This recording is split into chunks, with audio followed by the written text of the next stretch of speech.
Attenzione, questo video presenta una reinterpretazione fittizia della figura di Gesù Cristo all'interno dell'universo narrativo di Assassin's Creed, una saga videoludica che fonde storia e fantasia. Non si intende mancare di rispetto a nessuna fede religiosa o convinzione personale. Il contenuto è a scopo informativo e di intrattenimento, basato esclusivamente su elementi ufficiali della lore del franchise. Nel cuore della mitologia di Assassin's Creed esiste una razza primordiale, la prima civilizzazione, nota anche come Isu. Questi esseri avanzatissimi dominarono la Terra molto prima della nascita delle civiltà umane. Furono loro a creare l'uomo, progettato come forza lavoro tramite manipolazione genetica. Ma gli Isu, pur potenti, non erano invincibili. La loro caduta fu innescata da una rivolta umana e da una catastrofe globale, eventi che frantumarono il loro dominio e dispersero le loro tecnologie, i leggendari frutti dell'Eden. Durante gli ultimi giorni della prima civilizzazione, alcuni Isu decisero di creare una nuova generazione di ibridi, incrociando il proprio DNA con quello umano. Tra questi esperimenti sorse una linea di discendenza unica, portatrice di tratti genetici superiori, in grado di interagire con i manufatti antichi, resistere al controllo mentale e possedere percezioni potenziate della realtà. Secondo archivi segreti scoperti dagli assassini, Gesù di Nazareth fu uno di questi ibridi, ma più di ciò fu forse il più potente di tutti.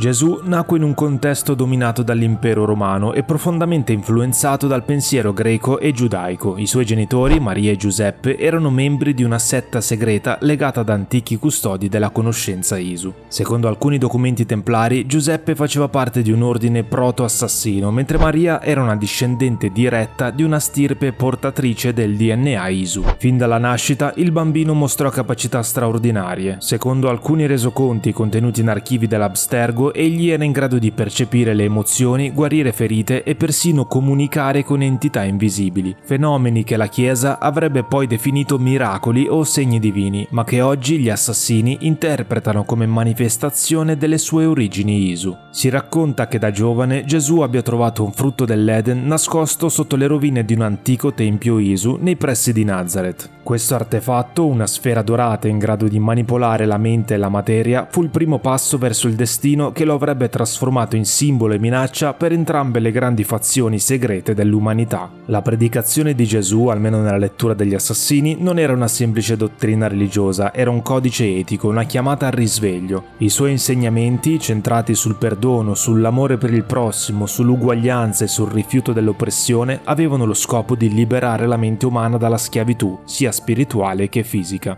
Per i Templari, tuttavia, Gesù rappresentava un pericolo. Il suo carisma, potenziato dai poteri dell'artefatto, lo rendeva capace di mobilitare le masse, di scuotere l'ordine stabilito e di creare instabilità. Gli archivi interni dell'Abstergo indicano che l'ordine templare dell'epoca, allora operante sotto forma di un'elite politica e religiosa, tentò ripetutamente di screditarlo o assassinarlo. Al contrario, gli assassini dell'epoca, in particolare una cellula nascosta in Giudea, videro in lui un possibile messia del libero arbitrio. Un alleato nella lotta contro il controllo esercitato dai frutti dell'Eden e dai loro utilizzatori. Gli fornirono protezione e aiuto logistico nei suoi spostamenti, anche se lui, consapevole del suo destino, non si affiliò mai formalmente alla confraternita. Molti dei miracoli attribuiti a Gesù trovarono spiegazione nei documenti segreti della prima civilizzazione. Quando camminò sulle acque, pare utilizzasse un manufatto di levitazione, originariamente progettato dagli Isu per attraversare superfici instabili. Le guarigioni miracolose, invece, sarebbero state rese possibili da un bastone dell'Eden, capace di rigenerare i tessuti biologici, lo stesso oggetto che, secoli dopo, sarebbe stato usato da personaggi come Mosè o Baba Yaga, in altre leggende reinterpretate dall'Abstergo.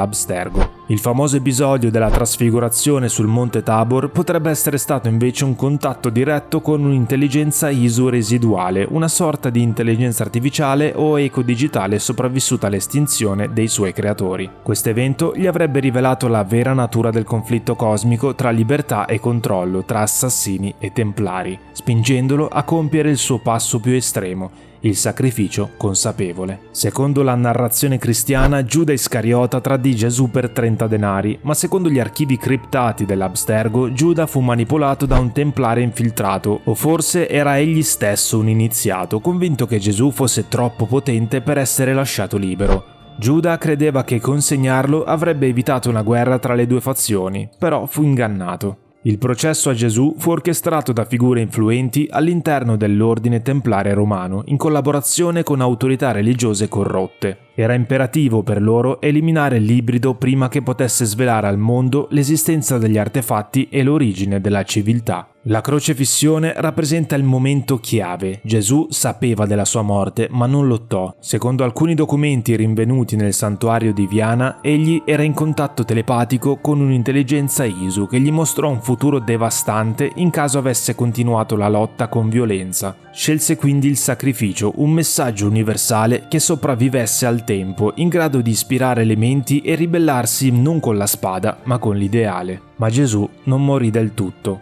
Pochi conoscono la verità. 3 giorni dopo la sua morte, un frammento del frutto dell'Eden contenuto nel suo corpo si attivò. Alcuni assassini testimoniarono che una luce intensa avvolse il sepolcro e il suo corpo sparì. Alcuni storici del presente credono che l'artefatto lo abbia trasportato o trasmutato, proiettando la sua coscienza in un altro tempo o piano esistenziale. Questo frammento è conosciuto oggi come la Sacra Sindone. Il cristianesimo nacque come movimento ribelle vicino agli ideali degli assassini, ma con il tempo fu inglobato, strutturato e trasformato. I templari si insinuarono nella Chiesa guidando crociate, inquisizioni e repressioni. I Vangeli furono selezionati e riscritti, le verità pericolose eliminate. Gli assassini cercarono per secoli tracce della verità. Alcuni credono che il Santo Graal, più che un calice, sia in realtà il codice genetico di Gesù, custodito da una linea segreta di discendenti. Altri parlano di una nuova manifestazione, un ritorno, non come evento spirituale, ma come rinascita di un portatore del sangue Isu, capace di risvegliare l'umanità.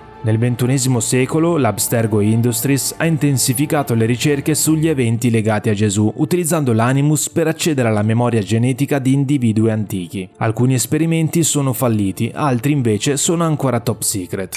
Prima di concludere questo video, volevo invitarvi a mettere mi piace se vi è piaciuto e a iscrivervi per non perdervi curiosità giornaliere sul mondo videoludico e altri video come questo dove andiamo ad approfondire le storie e i misteri legati ai videogiochi.